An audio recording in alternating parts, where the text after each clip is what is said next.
মুন্সিগঞ্জের শ্রীনগর উপজেলা বিএনপির নেতাকর্মীদের সাথে সৌজন্য সাক্ষাৎ করেছেন কেন্দ্রীয় কমিটির স্বেচ্ছাসেবক দলের সহসভাপতি ও সাবেক ভিপি এস.এম. জাহাঙ্গীর।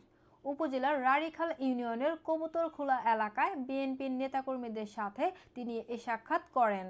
এ সময় উপস্থিত ছিলেন কেন্দ্রীয় স্বেচ্ছাসেবক দলের সহসভাপতি নাসির মোল্লা, সহ সাধারণ সম্পাদক রনি মৃধা, কুলাপাড়া ইউনিয়ন বিএনপির সাংগঠনিক সম্পাদক কামরুল, স্বেচ্ছাসেবক দল নেতা ঝন্টু মুরুল, হৃদয়, রাসেল, সোহেল ইয়াসিন, মিজান, শ্রীনগর উপজেলা যুগ্ম আহ্বায়ক জুয়েল মৃধা, যুবদল সদস্য রেজাউল করিম, শ্রীনগর উপজেলা ছাত্র দলের সহসভাপতি শেখ শাওন, মেহেদি, মাহিন, সুমন, মিলন, রুবেল সহ আরও অনেকে।